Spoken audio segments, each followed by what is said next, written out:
I came home on a calm Saturday morning, the kind where the harbor is quiet and the air feels almost too still. But the moment I turned the corner, my heart sank. My boathouse, my pride, my sanctuary, was nothing but a splintered wreck. Wooden beams floated aimlessly in the water shingles, scattered across the dock like confetti from a cruel celebration. And standing there, arms crossed with a smug little smirk, was Karen, the HOA president. She didn't flinch when I confronted her. Instead, she tilted her sunglasses and said, "It was an eyesore. Against the rules. You should thank me for cleaning it up." But here's the thing about people like Karen: they think they own the world because they can bully their neighbors. What she didn't know, what she couldn't have guessed in her wildest HOA fantasy, was that I'm not just some quiet homeowner, I'm the federal harbor inspector. And by tearing down my boathouse, Karen hadn't just broken an HOA guideline, she had violated federal law. This wasn't over. Not by a long shot. My name is Jack Thompson. I'm 52 years old, and if you asked anyone around here to describe me, they'd probably say I'm the kind of guy who minds his own business. I live in a coastal HOA community where the salt breeze rolls in each morning, gulls circle overhead, and neighbors wave politely as they trim their hedges. I like it that way, quiet, predictable, the kind of place you think will stay peaceful forever. Before this whole fiasco with Karen, my life was simple, almost idyllic. I've spent the last 3 decades working in maritime regulation. Once upon a time, I was in the Navy. These days, I serve as a federal harbor inspector. It's not a flashy title, but it's important. I make sure docks and boathouses are up to code, safe and compliant with federal law. People might not realize it, but waterways are lifelines. They connect communities, support businesses, and if managed poorly, they can destroy ecosystems. My work is quiet, methodical, and usually invisible. When I clock out, I'm just a husband who loves fishing at dawn, a neighbor who shares a beer on the porch, and a man who takes pride in the little corner of this world I call mine. My wife Linda is the steady force in my life. We've been married 25 years, and she has the kind of patience only a saint or a Navy wife could have. She loves gardening, knows everyone on our street, and has this way of calming me down when my blood starts to boil. But the real jewel of my life, that was my boathouse. I built it with my own 2 hands years ago, piece by piece. Not illegally, not sloppily. No, I followed every permit, every line of code, every federal requirement down to the last nail. To anyone else, it was just a modest structure sitting at the edge of the water. But to me, it was freedom. It was where I kept my old fishing rods, the little motorboat I'd restored, and even the dusty Navy chest filled with mementos I'd never part with. The boathouse wasn't just a building, it was the physical proof that after years of service and work, I had carved out a piece of peace for myself. Now, in communities like ours, there's always one person who thinks peace is overrated. In my neighborhood, that person is Karen. Karen is the self-appointed queen of our HOA, though technically she's just the president. Early 60s, floral dresses loud enough to scare birds out of the trees, and a personality that feeds on control. She's the type who remembers every line in the HOA handbook, even the parts no one else cares about. I swear if she could, she'd dictate how many ice cubes you're allowed to put in your glass of sweet tea. Karen thrives on conflict. If a mailbox leans too far left, she's got a citation ready. If a lawn grows half an inch too tall, you'll find a fine taped to your door. Some neighbors bend to her rules to avoid trouble. Others roll their eyes and whisper about her at backyard barbecues. But me, I tried to ignore her. For years I thought if I stayed quiet, kept to myself, and followed the rules, she'd have no reason to target me. But that's the thing about people like Karen, they don't need a reason. They just need a victim. I first noticed her watching me a little too closely during one of her infamous neighborhood walks. She had a clipboard in hand, sunglasses perched on her nose, and she paused a little too long in front of my boathouse. At the time, I brushed it off. Everyone knew Karen patrolled like she was guarding Fort Knox. Still, something about the way she narrowed her eyes made the back of my neck prickle. What she saw, of course, was a perfectly legal structure, built on approved land, registered with the county, compliant with every regulation known to man. But Karen didn't see legal. Karen saw something I don't control. And to someone like her, that's unforgivable. At HOA meetings, she started dropping little barbs wrapped in fake concern. Some of us are worried about obstructed views by certain waterfront structures. Or, has anyone double-checked the permits on these older buildings? She never said my name. She didn't have to. Everyone knew who she was talking about. Most of my neighbors stayed neutral. Some were friendly, offering a wink or a shrug when Karen's voice got sharp. Others avoided me, not wanting to be caught in her crosshairs. But Linda and I held our ground. Let her talk, Linda would say, watering her roses like nothing was wrong. You've done everything by the book. And she was right. But I also knew people like Karen don't stop just because the book says so. You might think this is just neighborhood gossip, maybe even funny in a sad way. But here's the truth. When you live in an HOA ruled by someone like Karen, every rule becomes a weapon. And sooner or later, those weapons are aimed at you. Looking back, the signs were all there, the narrowed glances, the snide comments, the whispered conversations. I just didn't realize how far she was willing to go. If I had, maybe I would have been ready when she finally made her move. Because in Karen's world, compromise isn't victory. Only domination counts.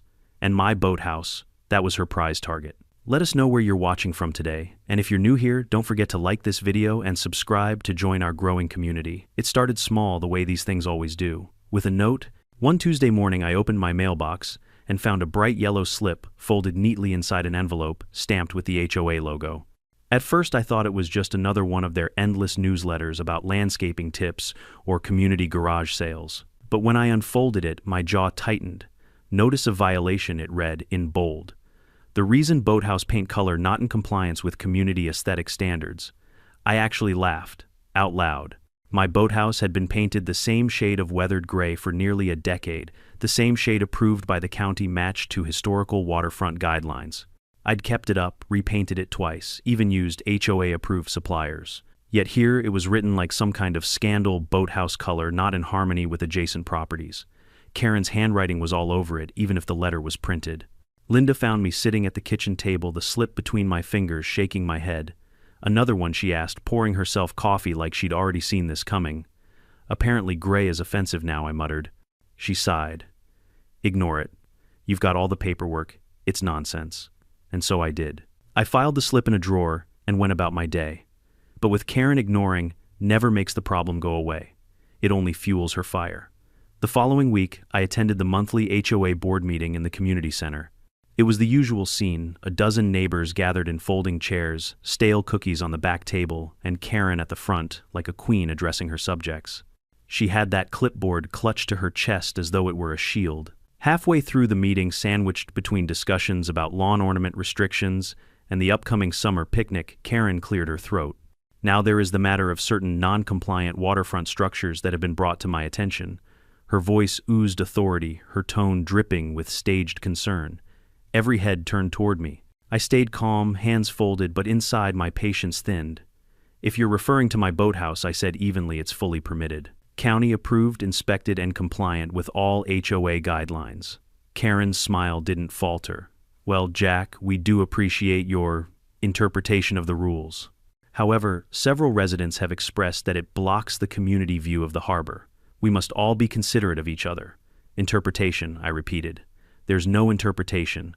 I have the permits right here. I held up the folder I'd brought because after years in this community, I knew better than to walk into a meeting unprepared. Karen waved her hand dismissive like I was a child interrupting.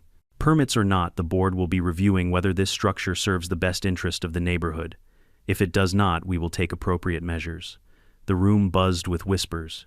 Some neighbors shifted uncomfortably, others stared at the floor. Karen had spoken, and no one dared oppose her, not openly. I leaned back, kept my voice calm. Karen, I'm happy to share the documents with the board. But if you think you can override county law because you don't like the view you're in for a surprise? Her smile cracked for just a moment before she plastered it back on, duly noted. That was the beginning. Over the next month, the harassment escalated. Another slip in my mailbox, unapproved lighting fixture. I walked down to the dock and there it was, my motion sensor light, the same one I'd had for 10 years, suddenly deemed non-compliant. Then came the emails. Karen forwarded me scanned copies of HOA fines, each one more absurd than the last. Excessive water usage, unkempt shrubbery, unregistered structure accessories. Accessories. She was fining me for a fishing net I'd hung on the wall. Neighbors began whispering more openly. At block parties, I overheard snippets. Karen's really after him. She says the boathouse is unsafe. Maybe he'll have to take it down. One morning I caught Karen snapping photos of the boathouse from across the water. She didn't even try to hide it, just stood there angling her phone like a crime scene investigator. When I raised my hand in a mock wave, she lowered her sunglasses and turned on her heel. Linda urged me to stay calm. Don't give her what she wants, she said, hand on my shoulder. Bullies thrive on reactions. I nodded, but my patience was thinning to a thread. I had permits, I had federal clearance, I had the law on my side. Yet here was Karen acting like a tyrant with unlimited power. Then came the moment I should have seen as a warning sign. At the next HOA meeting, Karen pushed her chair back and announced, "If the board fails to act, I will personally ensure this violation is handled. We cannot allow one resident to undermine the integrity of our community." The words hung in the air, bold, defiant, and while a few neighbors shifted uneasily, no one challenged her. I brushed it off, told myself it was just bluster. Karen loved to hear herself talk, and she thrived on drama. I figured she'd file some more slips, waste some ink on violation letters, and eventually move on to tormenting someone else's mailbox.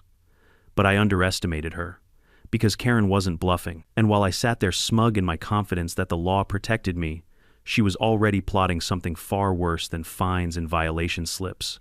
Something that would turn my quiet harbor life upside down. I should have listened to that sinking feeling in my gut when she made that threat, because soon I'd wake up to the sound of chainsaws. The first time I heard the chainsaws, I thought maybe someone was trimming trees. It was early, the kind of quiet morning where the water was smooth as glass, and you could hear a dog bark half a mile away. But this sound was closer, grinding, buzzing, relentless. When I stepped outside, my heart pounded. The noise was coming from the harbor. Karen wasn't bluffing.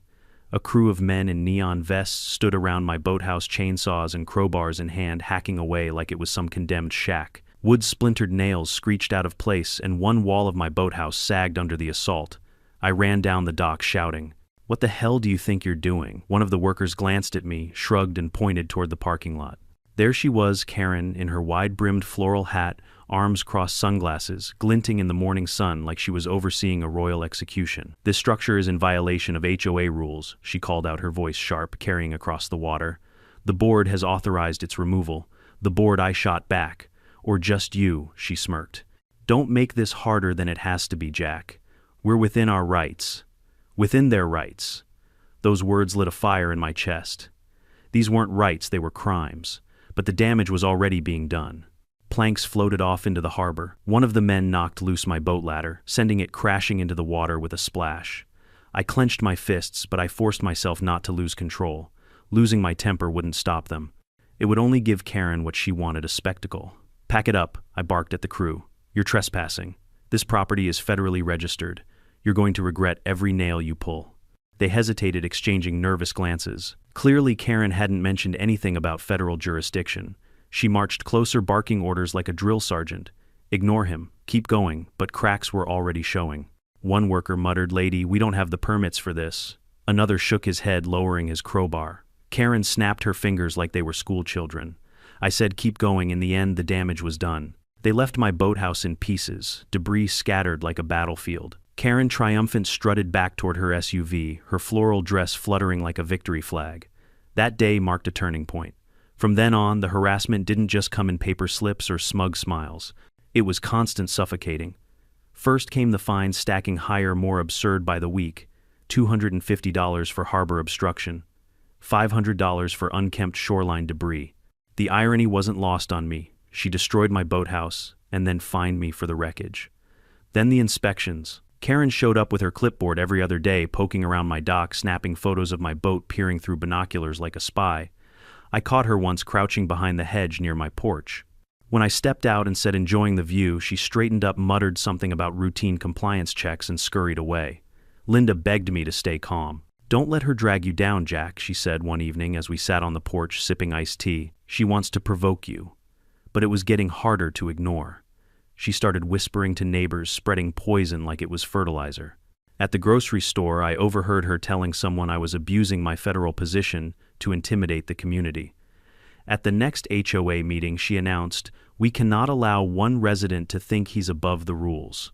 We're all equal here." Equal, except she wielded fines like a queen's scepter. Worse yet, she tried to bring in outside authorities. I got a surprise visit from a county inspector who sheepishly admitted Karen had filed a complaint, claiming my dock was structurally unsound. The poor guy looked embarrassed when I showed him my spotless inspection reports. "Honestly, Mr. Thompson," he said, "this isn't the first time she's cried wolf." But I still had to come.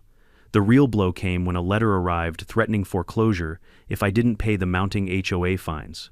Linda opened it, her face pale. "They can't do this, can they?" she asked.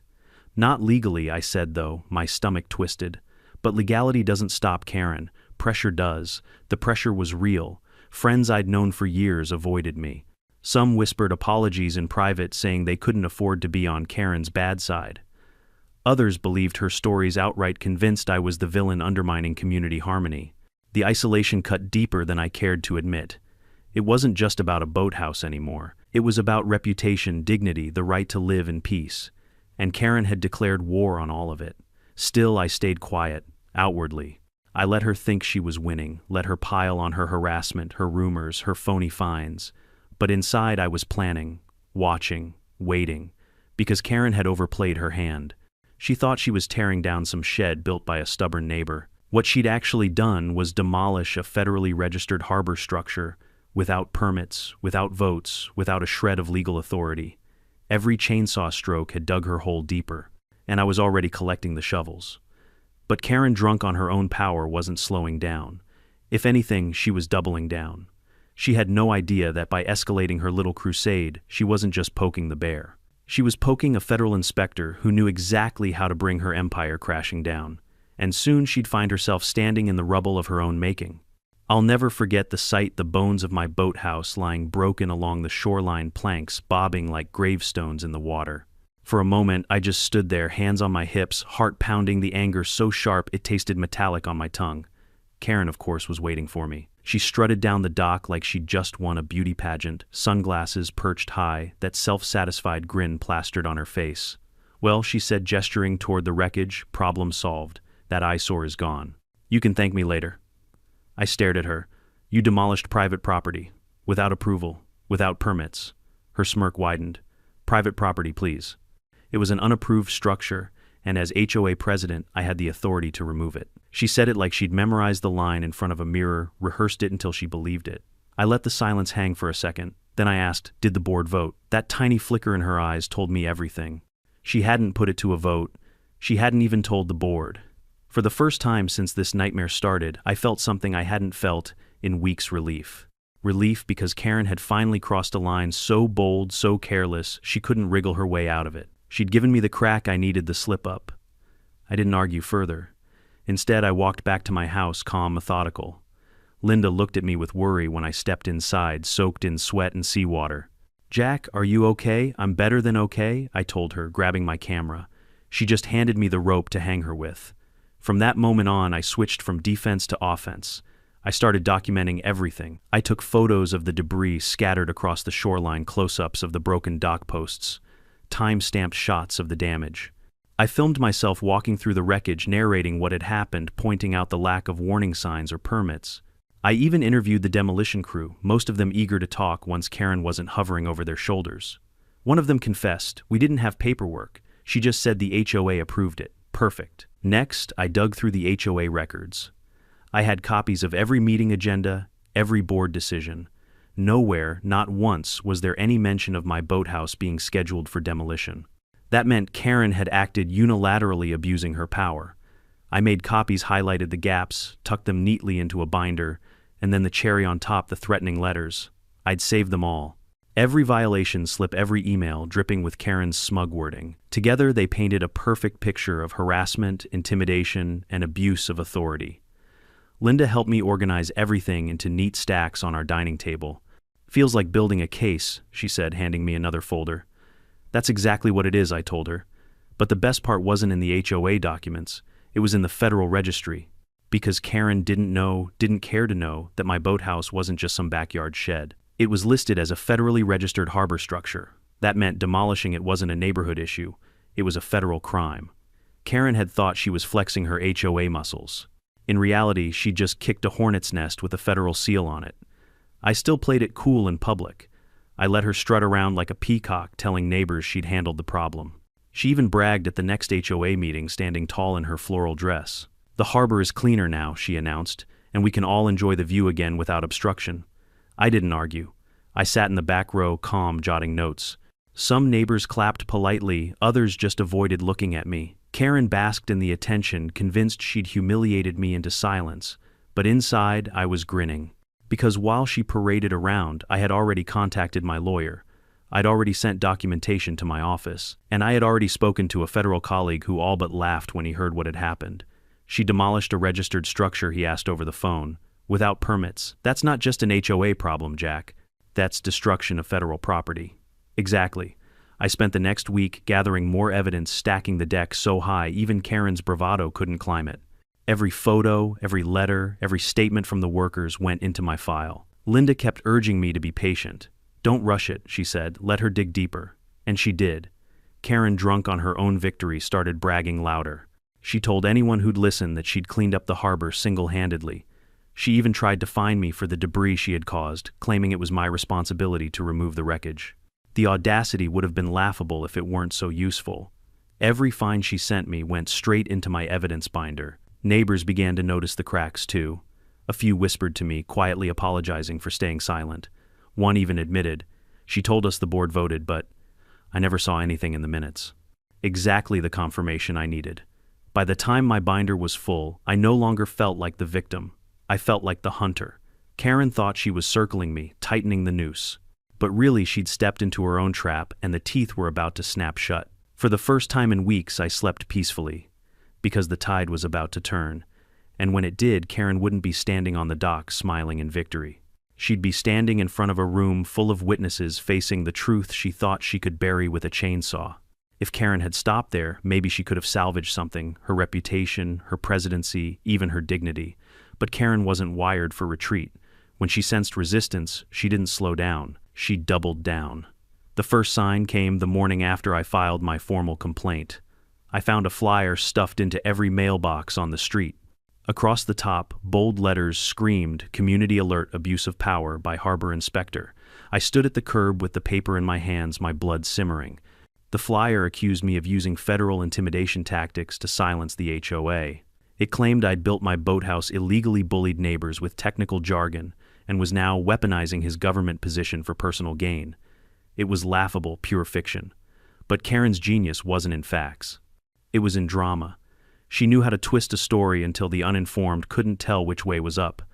Linda came out of the house, her hands on her hips. "She printed lies about you, printed and delivered," I said, waving the paper.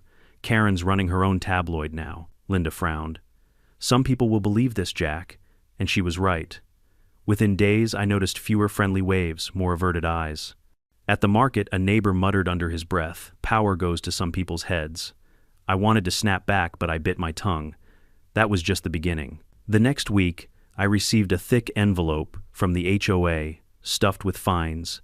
$750 for improper shoreline maintenance, $400 for unsightly debris obstructing harbor access, and my personal favorite $1, $200 for failure to comply with HOA demolition directive. I laughed bitterly. She destroys my boathouse, then fines me for not demolishing it myself. But laughter didn't pay bills. And stacked fines were exactly how HOAs pressured people into foreclosure. Linda could see the stress etching lines into my face. "We'll fight it," she said, squeezing my hand. "Just hold steady." Karen wasn't finished. She knew legal threats might not scare me, so she turned to the one weapon she'd always used, best gossip. One afternoon, as I walked past the community park, I overheard her talking to a cluster of neighbors. She didn't see me behind the hedge, but her voice carried. "He acts like he's the law around here," she sneered. "Inspects his own boathouse, ignores our rules, then cries victim when we enforce them. I'm telling you, he's dangerous. Dangerous. Me, the guy who spent weekends fixing his boat and drinking iced tea with his wife." But when Karen threw mud, some of it stuck. A neighbor I'd known for years stopped returning my calls. Another posted a passive-aggressive comment on the community Facebook page. "Some people think federal titles make them untouchable." Sad. It stung. More than I wanted to admit. Karen then took her performance to the next level. She called a local news station. 2 days later, a van rolled up with a camera crew. The reporter, all smiles, approached me at the end of my driveway. "Mr. Thompson, we're doing a story on HOA conflicts. We understand you've been accused of abusing your federal position to intimidate your neighbors. Would you like to comment?" My jaw tightened. Behind them, Karen hovered in the background, pretending not to watch her sunglasses, hiding what I knew was a gleeful grin. I kept my composure. "Yes, I'd like to comment," I said, staring into the camera. "Everything she's told you is a lie. I've complied with every law, every regulation. What she doesn't want to admit is that she acted illegally when she demolished a federally registered structure." The reporter blinked, caught off guard. "Federally registered," I nodded. "That's right. She didn't just break HOA bylaws. She violated federal law. The cameraman lowered his rig slightly. They hadn't expected that angle. Karen stormed forward, waving her hands. That's nonsense. He's twisting words, trying to scare you. This is a community issue, nothing more. I turned to her, my voice steady. Then you won't mind if federal investigators get involved. Her face tightened. For the first time, I saw a flicker of doubt. But Karen wasn't done swinging. That night, another envelope slid under my door, a cease and desist letter accusing me of slander against the HOA. It threatened legal action if I continued defaming board leadership. Linda read it aloud, then tossed it onto the counter. She's desperate, she said. Desperate, yes, but still dangerous. The pressure mounted. My phone buzzed with anonymous calls at night. HOA inspectors showed up unannounced, poking around my property. I even found my trash can overturned one morning, garbage strewn across the yard. Petty, childish, but effective in wearing me down. Karen wanted me rattled. She wanted me to lose control, to lash out, so she could paint me as the villain. But here's the thing. When you've spent decades in the Navy, when you've inspected harbors in storms that could swallow ships whole, you don't break easily. I'd faced worse than Karen's theatrics, so I smiled through it. I let her think her counterattack was working. I let her believe her flyers, her fines, her gossip were breaking me down. Meanwhile, I was meeting quietly with my lawyer, sending evidence to my federal office, stacking documents, photos, and testimonies so high that not even her lies could topple them. Karen thought she was tightening the screws. But really, she was building pressure inside a boiler. And soon it was going to explode. The neighborhood thought this was just a petty feud. But Karen was about to learn the hard way. This wasn't HOA versus homeowner anymore. This was HOA versus federal law. And in that battle, the outcome was already written. By the time Karen had plastered the neighborhood with flyers and summoned reporters to my driveway, I knew we'd crossed the line of no return. This wasn't just about a boathouse anymore. This was about power, and Karen wasn't about to give hers up without a fight. But here's the thing, power without legitimacy is like a boat without an anchor. It looks impressive drifting along, but the tide is already pulling it out to sea, and I was about to show Karen just how far out she'd drifted. I started by tightening the legal net. My lawyer, a maritime specialist named Andrew Clark, was calm, sharp, and hungry. When I handed him the thick binder I'd assembled, his eyes lit up. You've done half my job already, he said, flipping through photos, letters, and witness statements. She ordered demolition without a board vote, without permits, and on a federally registered structure. That's not just an HOA dispute. That's criminal mischief and destruction of federal property. Hearing it out loud was like breathing clean air after weeks of choking smoke. Good, I said. Then, let's make sure she knows it. But we didn't move fast. Andrew advised patience. Let her keep acting like she's in control. Every word she says, every action she takes just adds to your case. When we move decisively. So I waited, quietly, methodically. Meanwhile, I shored up my support in the neighborhood. A few brave souls who'd grown tired of Karen's reign started approaching me quietly. One neighbor, Tom, the guy with the golden retriever, pulled me aside at the mailbox. I don't want to get on her bad side, he whispered, but I'll testify she told us the board voted when they didn't. I've got the emails. Perfect. Another neighbor admitted she'd been pressured into signing a complaint letter against me. She said if I didn't, she'd fine me for my porch swing, the woman confessed, tears in her eyes. I reassured her, don't worry, the truth will come out. Every story, every testimony added another nail in Karen's coffin. At home, Linda became my strategist, and cheerleader rolled into one. She labeled folders, highlighted key documents, and even created a timeline of Karen's harassment.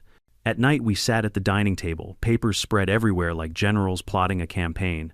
You know what this is, Jack, she said one evening, pen tapping the table. It's not a fight about rules, it's about bullies. And bullies only win if you let them scare you. She was right, and I was done being scared. The final piece was my ace, the one thing Karen didn't even know existed. My federal badge. I'd kept it tucked away, never flaunting it.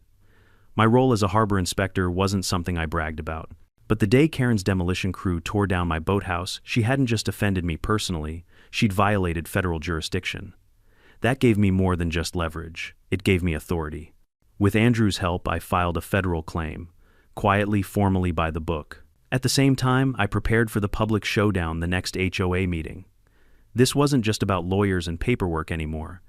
It was about making sure the entire neighborhood saw Karen for who she really was.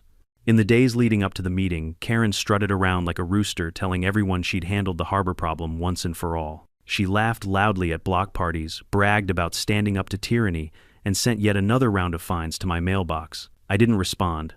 I let her have her stage, because once the curtain dropped, she'd be exposed. Meanwhile, I fortified my side. I gathered affidavits from neighbors. I collected the demolition crew's statements. I prepared copies of my federal registration documents. I even printed enlarged photographs of the wreckage ready to plaster them across the community center if needed. Linda kept me grounded. Don't gloat, she warned. Stick to the facts. Let her bury herself. The night before the meeting, I sat alone on the porch, listening to the water lap against the dock. For weeks, the harbor had felt like a battlefield, the wreckage of my boathouse, a constant reminder of Karen's cruelty. But now, staring out at the moonlit water, I felt something shift. Confidence. I thought of all the homeowners Karen had bullied over the years, the man she fined for Christmas lights, the couple she shamed for planting the wrong kind of flowers, the retiree she threatened with foreclosure over a cracked driveway. They'd all suffered in silence. But tomorrow, silence would end. Tomorrow, the queen of the HOA would face her reckoning. When the sun rose, I dressed deliberately neat button-down shirt slacks, no uniform, no badge on display. I wanted them to see me first as a neighbor, a homeowner, a man who had been wronged. But tucked in my pocket under the folder of evidence was the badge that would end Karen's game once and for all. By evening, the community center was buzzing. Folding chairs scraped across the floor, neighbors clustered in anxious groups. Some looked nervous, others excited like they sensed something big was about to happen. Karen entered last, sweeping in like royalty floral dress, bright as ever. She clutched her clipboard like it was a scepter. Chin-raised lips curled in a smug smile. She thought this would be another performance, another chance to humiliate me. She had no idea the stage had already been set for her downfall. The community center buzzed like a hive. Neighbors filled the folding chairs, murmurs rising as the air thickened with anticipation. You could feel it, this wasn't going to be just another HOA meeting about lawn ornaments or recycling schedules. Everyone knew Karen had something planned, and so did I. Karen strutted to the front like she owned the place, floral dress-swishing clipboard tucked beneath her arm. She tapped the microphone with unnecessary drama, letting the squeal of feedback hush the crowd. "Thank you all for coming," she began, her tone dripping with authority. "Tonight we will be addressing ongoing violations that threaten the integrity of our community." Her eyes scanned the room and landed on me. A satisfied grin tugged at her lips. Specifically, she continued one resident's blatant disregard for our bylaws, resulting in unsightly destruction along our waterfront. This resident has repeatedly defied the board endangered property values and even attempted to intimidate this association using his so-called federal position. Gasps rippled through the room. Some neighbors glanced at me, others shifted uncomfortably. Karen thrived on that discomfort. I rose slowly, evidence binder in hand, and made my way to the front. The room quieted as I set my folder on the table beside her clipboard. I didn't touch the mic. I didn't need theatrics. My voice carried just fine. "Karen," I said evenly, "you've spoken a lot about rules tonight, about community, about integrity, but what you've really done is abuse your position to target, harass, and destroy." She laughed, sharp and dismissive. "Harassment, destroy, please. The board authorized the removal of your illegal boathouse. You're simply upset you couldn't bully us with your government job." I opened the binder, flipping it toward the crowd. Inside were photos, clear time-stamped shots of my boathouse before the demolition, perfectly intact, fully permitted. Then photos of the wreckage. Gasps spread again. "This," I said, pointing to the images, "is not a violation. This is a crime. And it wasn't authorized by the board." Karen leaned into the mic. "Of course it was." The board agreed. I pulled out a printed copy of the official HOA meeting minutes. Highlighted lines showed no mention of demolition. I held it up. "Here are the records. No vote was taken. No motion recorded. You acted alone." The room erupted in whispers. Karen's smile faltered. But I wasn't done. I pulled out statements from the demolition crew. "These are testimonies from the very workers you hired. They confirm no permits were filed, no county approval obtained. You told them the HOA authorized it when in fact you didn't have that authority." A neighbor in the front row shook his head. Another whispered, "She lied." Karen's face reddened. "Lies. Those men don't know what they're talking about." I ignored her outburst and laid down the final piece, my federal registration papers. The seal gleamed under the fluorescent lights. "And this," I said, tapping the document, "is proof that my boathouse was federally registered. Which means when you ordered its demolition, you didn't just break HOA bylaws, you violated federal law." Karen's jaw dropped. For the first time, she didn't have a rehearsed line. I reached into my pocket and pulled out my badge. The room fell silent as the gold glint caught the light. "I am a federal harbor inspector. That structure was under my jurisdiction. You didn't just cross a line, Karen, you bulldozed right over it. The silence broke into chaos. Neighbors gasped, some shouted, others sat stunned. Karen stammered into the mic Thursday, "This is outrageous. He's lying. He's making it up." But the damage was done. Faces that once looked at her with fear now stared with anger. One man stood. "You told us," the board voted Karen.